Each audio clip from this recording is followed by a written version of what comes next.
I am thrilled with today's guest. He's an old friend. He's a household name. He's an icon. One of the nicest guys around. You may not know that about him. You know how smart he is. Jim Cramer. Of course, he's 20 years the host of Mad Money, which is insane. Co-host of Squawk on the Street. He's written so many books, best-selling author. His newest bestseller, How to Make Money in Any Market. We're going to talk a lot about that. Jim Cramer, welcome to the show, my friend. Donnie, thank you for having me.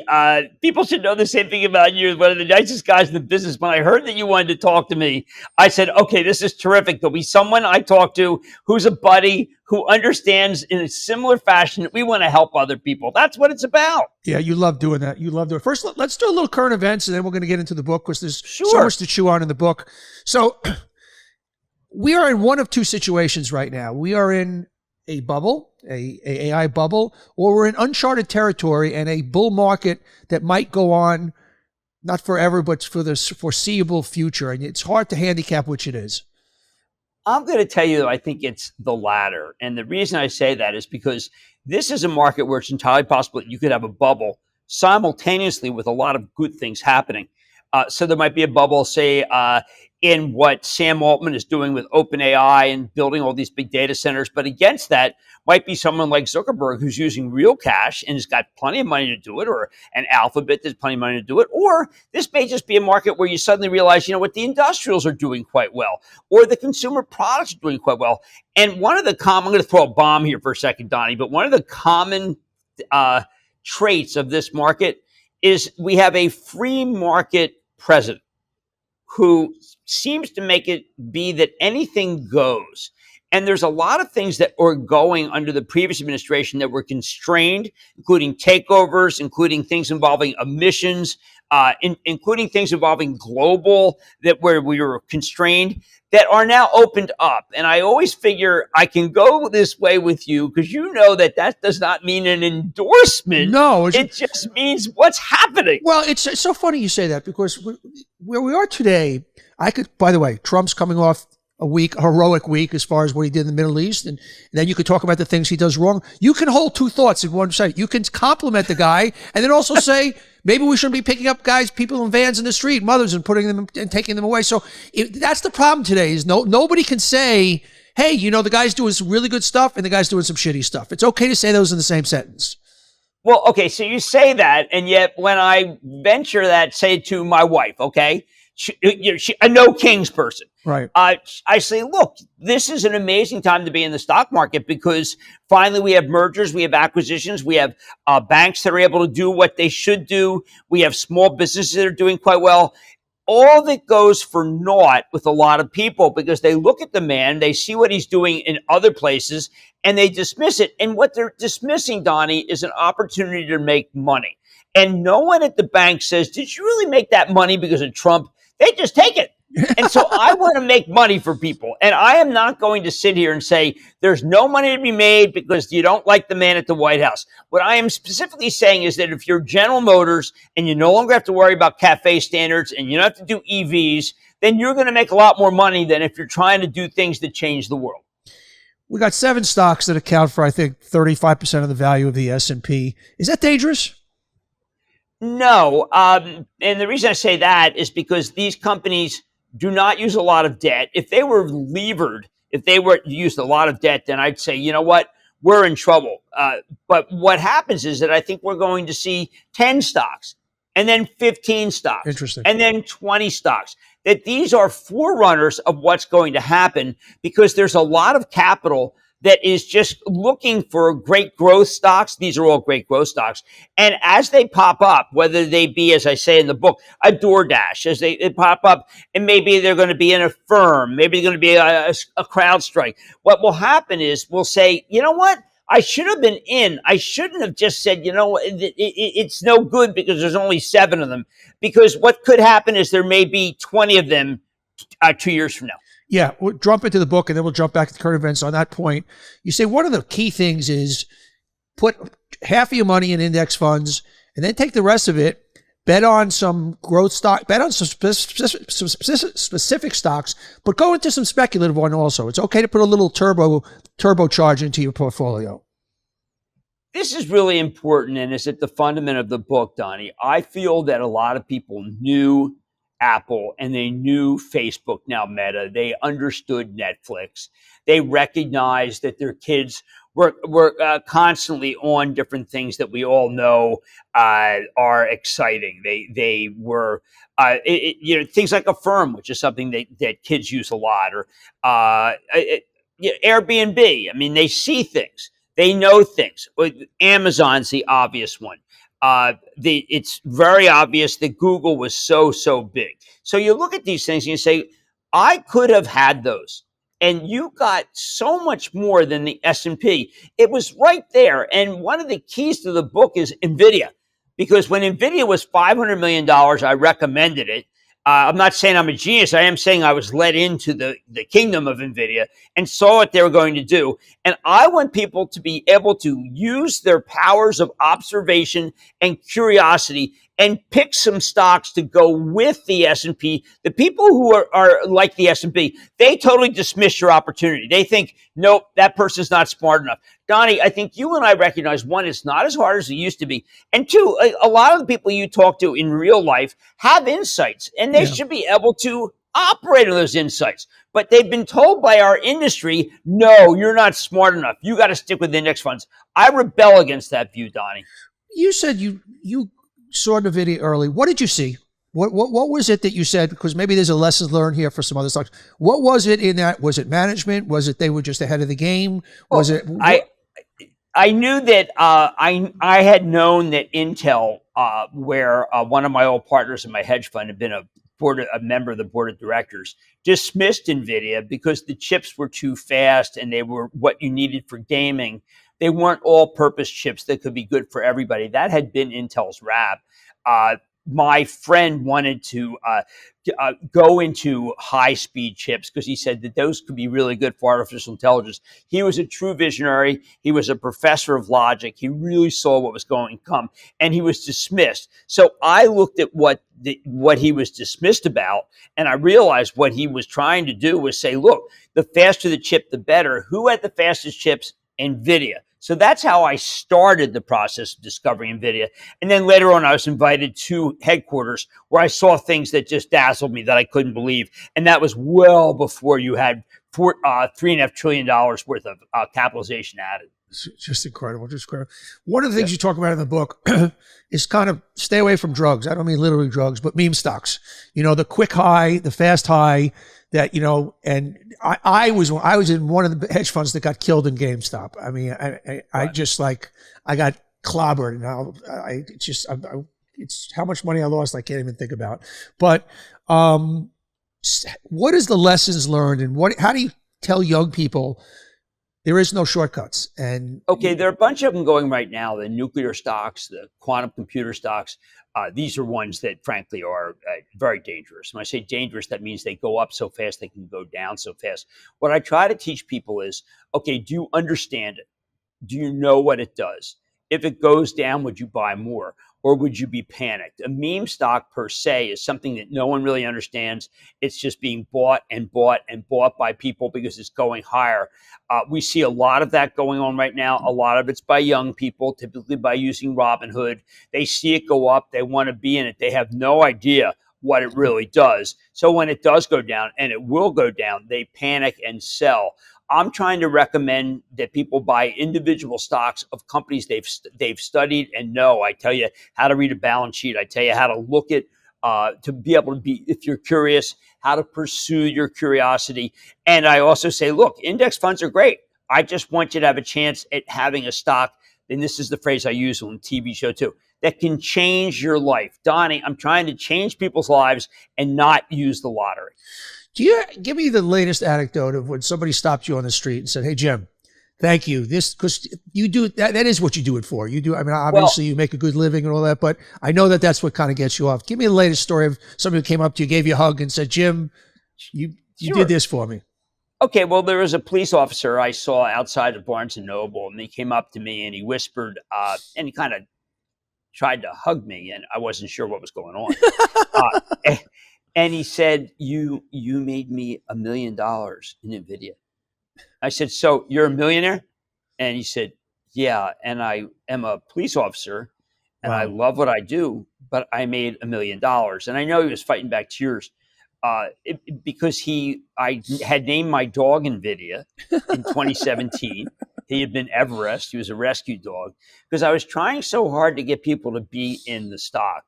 And it's important, Donnie, to recognize, as you know, that I'm not trying to jam people. I don't have any, there's no rationale that has to nexus with cash. I'm not trying to get people's, their brokerage business. I'm not trying to get to manage their money. I just saw something that I thought was great. There was a man outside the stock exchange. He was down. I was hoping he would see me. He just was waiting for me down from New Hampshire, thought that I might come out, saw me, and he just said, look at this. And he wanted to show me that he had made $2.2 million in NVIDIA. My wife has a mezcal business, Fosforo. When I go to sign bottles in Total Wine and More, people always bring their statement. And their statement shows that they're millionaires. We put together, Jensen Wang, who is NVIDIA, basically, Sure. is the CEO, asked me to put together a meeting of millionaires that we had created together. And we did, and they were school teachers and retired bus drivers and That's people who were in amazing. sales and sold, insurance. And they had never dreamed they could ever have $1 million. And they made $1 million. And in this country, this is a country where a lot of people feel there's haves and have-nots. One of my goals is to make people who are have-nots into haves without any chicanery. I love it. I'm just trying to do it. So what does the book tell us about finding the next NVIDIA? Obviously, it's what's next and who's next. And okay, it's a great question because the first person has asked me that. Okay, so what I'm telling people is that you want to find a company that is different, that has a moat, meaning that can't be easily beaten by another company, that has a decent balance sheet, and I'll go into that in a second, that has an idea that you think could be really, really big. Maybe it's a subscription business like a Netflix, which I really love, or a Spotify, which I really love. And it is can scale. So in other words, it's a smaller idea that can become a big idea. And I remember the big idea, which I love. Yes. This is like the big idea. And I think it's important to recognize that you can find these because there's something that you do or I mean, like, I think that my kids knew that Apple had a little device that put music on, or that Google had a great search before they had Waymo, before they had YouTube. So, I mean, you really had to just believe. And look at what your kids are doing. They know a lot. And you will find stuff that you think, as I call hero stocks, that are going to work. Remember, if in my strategy, you buy 5 of them, it only takes 1 or 2 of them. I go through the math in order to be able to change your life. It's like private equity because they do so much better in the S&P. That's the private equity game. You hit 1 out of 20 and you're ahead of the game. Exactly. Why can't people play that? Why can only people who are rich make money? Yeah. That has to end. And it's a tyranny. And I call it your chains. And I think people have every right to try to make money because it's not that hard. And by the way, I said the balance sheet. Well, I should read a balance sheet, but there's Cramer GPT. You can use the GPTs not to come up with ideas because that's just hackneyed. They're just looking at things and making something, they can do a little bit better than the S&P. You have an idea and you want to know whether the balance sheet's good and you don't want to read the section about the balance sheet. You can actually ask Perplexity, Grok, you can ask ChatGPT, please go over the balance sheet and tell me whether it's something that could lose money and go out of business, or is it fine? Does it have too much debt? It's really good at that stuff. It's really good at telling you whether you have a company that is, it could be in trouble or not. What should you stay away from as far as AI and investing? Okay. As far as AI, I don't want there's a lot of companies that claim that they're doing a lot of special stuff with AI. Now, the only companies that are really doing special stuff with AI right now are the Magnificent Seven. You talk about Amazon, Apple, whatever. And then also a company like a Salesforce is doing a lot with AI, a ServiceNow. Most companies are not able to use AI in a way that is reliable enough. Like no real law firm uses AI right now because it makes too many mistakes. The next generation of NVIDIA chips knows how to reason and will really cut down the mistakes. And that's one of the reasons why NVIDIA is so important in this whole process.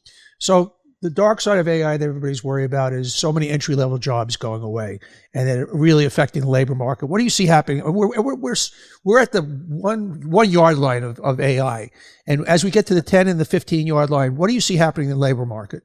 Oh, yeah, I do think that there will be initially jobs that will be wiped out, like the loom came, like this, and it hurt seamstresses, or like the trains and what hurt stagecoaches.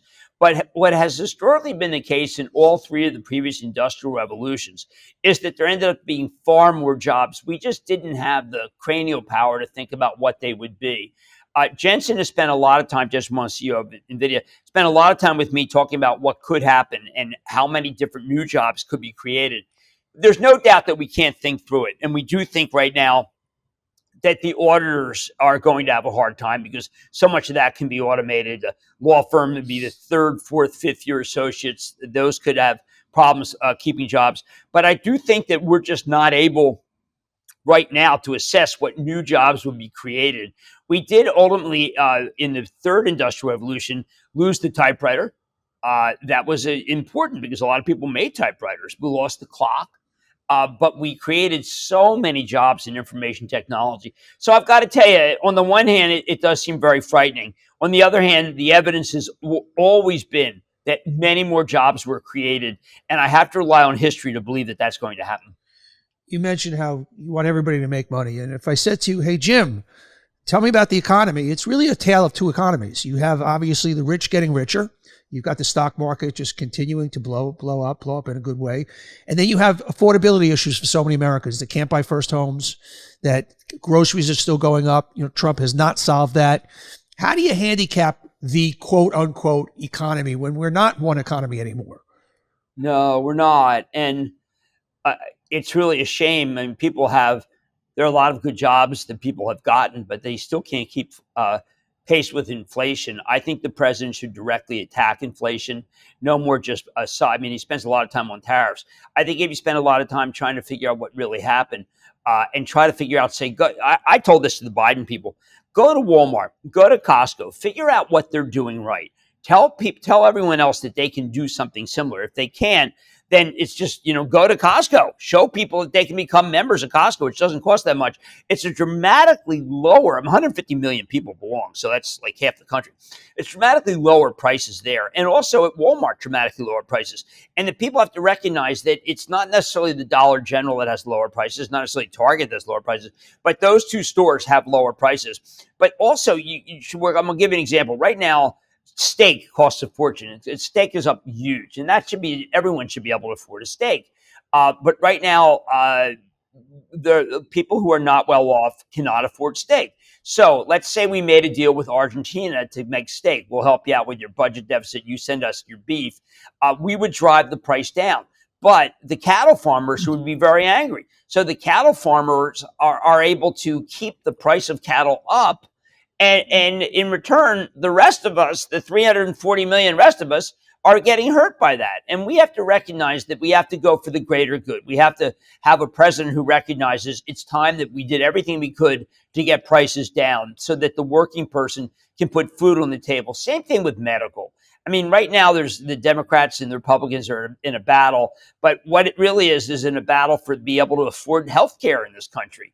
I mean, right now, I'm on Medicare. And when I go and have a drug that's not on the so-called formulary. I had a drug that was just a cortisone drug for my ears because I had an infection, and the drug was $170.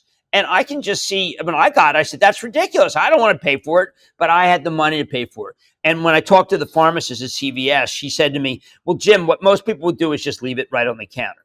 And therefore, what would happen is their infection would just get worse and worse. Maybe they lose their hearing, but that's $170 is too much for a little bottle the size of this. And so we really have to worry about the cost of medicine. My daughter lived in an area when she was doing anti-suicide work where it was among the Siskiyou Indians, and no one wrote insurance there. So she ended up with a $500,000 deductible, which was crazy, but that's all she could get because we're very inequitable when it comes to insurance, when it comes to medical care, when it comes to food. And Donnie, what else is there when it comes to just daily life and those things? Yeah. We have a mayor's race in New York, and Mandami is running on affordability, and one of his stalwart pillars is freezing rents. Now, explain from a business point of view why that can be a disaster. Well, the problem with freezing rents is why would anyone build more? We really have to build more. And when I say build more, what I mean is that we have such a critical shortage of housing. The last thing you want to do is make it so that not only is there a critical shortage, but you shouldn't build anymore because you can't get a return. And that's kind of like Act 10. Uh, like it sounds good, but in the end, it is very destructive because our major issue is if we want to have rents come down, we have to have more units. I mean, I've been following the guy, and look, I mean, some of the ideas are what I regard as immature. Some of the ideas are kind of radical. I do think that I'm a New Jersey resident. We had an unbelievably good governor. I don't know. We got this governor race right now. It's kind of a mess.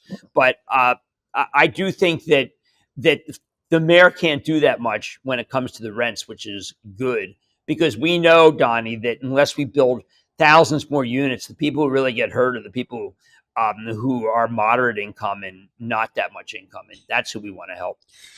When you do research with people between 18 and 24, socialism is a positive. There's a generation coming up now that actually believes capitalism is a bad thing. Please explain why that is so wrong and so dangerous. Okay, first, that's really the essence of the book. I'm trying to get people to save. I think a socialist attitude comes when you think you can't save, you can never do really well. So you know what? Let's just distribute the income because we're not going to be able to get our own income, which is what a socialist is a distributor of income. This is a country that where there is tremendous ability to be able to better yourself. I know that seems like it's not possible. It's a tremendous idea to be able to save, but so many people are spending so much. And I lived in my car. I managed to save. The people are spending so much on just the non-necessities. If they put that away, they could save a lot of money, put some money in index fund, buy individual stocks. But the socialist idea is a bad dream. It's never worked historically. So I don't understand why it would work. Now people say, well, Sweden's a socialist country. That's not really true. It's a capitalist country. I don't understand when a model that's a failure gets mentioned as a possible success. What is that? I mean, it's like, I favor utopianism. Well, I mean, no, I mean, that's great that you do that. It's terrific, but it's not going to work. What we do need to do is take an attitude like, I don't know how friendly you are with Ken Langone. But Ken's a great guy. He's a great guy. Yeah, he's the greatest guy. He wrote a great book about capitalism, and it's terrific. And I often quote it because what it says is you can rise up. You just got to work hard. And work hard is that ethic is kind of at times missing among some younger people. I am such a throwback now, Donnie. I come in first, I leave last. But I would have thought that I would have come in middle of the morning and leave early in the evening. But I just think, look, I've got unbelievable people I work with, and you know that. And you know my executive producer, Regina. Shout out to Regina, the best. Absolutely. We work really, really hard. But I don't know if that's in vogue. I think that there are a lot of people who say, well, wow, those guys work really, really hard. And we do. And we're proud of it because we're putting out a product that is really trying to help people. But I do think that the instinct of anti-capitalism is one that'll make it so you really are in your chains. I mean, or like Engels would say, and not Marty Engels, but the real Engels, he would be saying that, the people are like a sack of potatoes, meaning you can manipulate them any way you want. And I think that we absolutely must recommend that the capitalist system continues. And we've not been able to, we're kind of losing people right now, and we got to try to change that. In the book, you talk about corrections being an opportunity. I'm a guy that I get very weak-kneed, okay? Whether it was COVID or I'm like, of course, I have a number I look at. And when it goes below that number, I'm like, I'm not supposed to go below that number. How do you talk to people to take emotion out of it and you realize that there are opportunities there? Well, again, I like to look at history because I think that history informs us. It makes great decisions. When you think about it, you realize that we were at 1,000 in 1981 on the Dow, and now we're up at mid 40,000, and that meant that you had to buy the dips. I don't see any reason why that continual path should change. I think there are many things that are good, and history says that if you bought the market when it was down, that was the best time to do it. I mean, look, every time the president says that we're having a trade war with China, the market gets hit. Those are great opportunities because he's going to keep saying it until we get some sort of deal. There are a lot of people out there who don't trust the market. They don't realize that the market has been their friend. Even when in 2007, 2009, it was their friend. You had to buy on the way down. And I recommend that people buy every month. That's what I do. If it's, let's say it's $100 a month, do that. Just keep buying regardless of where the market is. That's been the best way to make a lot of money. Contribute every single month. Oh, I love it. What keeps you up at night? When my wife's mad at me. She was really mad at me because I said that I was trying to argue with her that I wanted to watch Task and she wanted to watch I don't know, one of her kind of programs, Right. And I just, you watch whatever you want, and that caused me to stay up at night.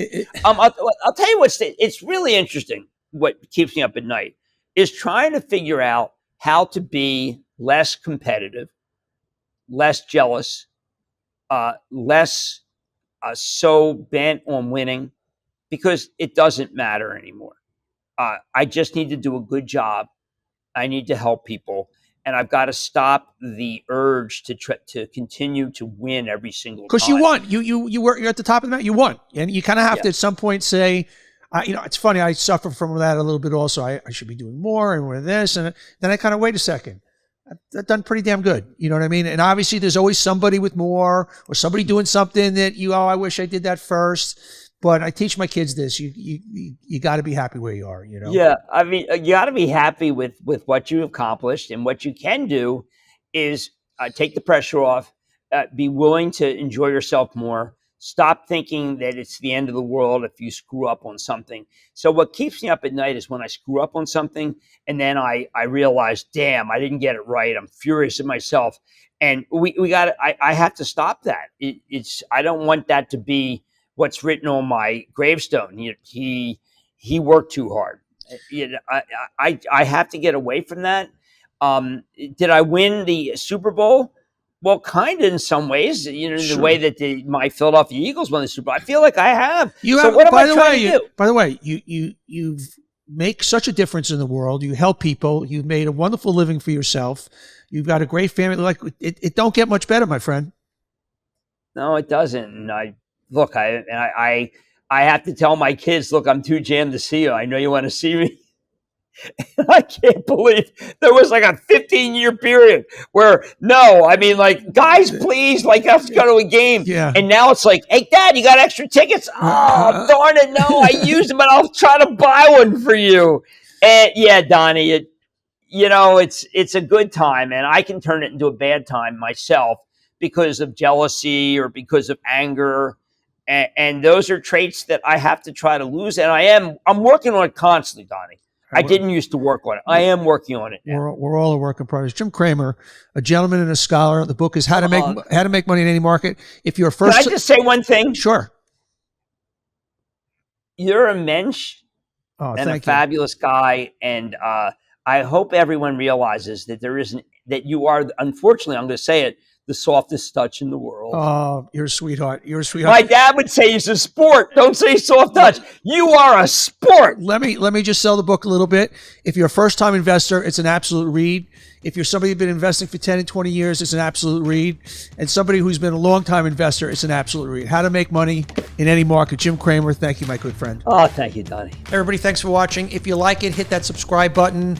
And we love having you here watching On Brand. And just don't miss any future episodes. So don't forget to hit that subscribe button. We'll see you next time.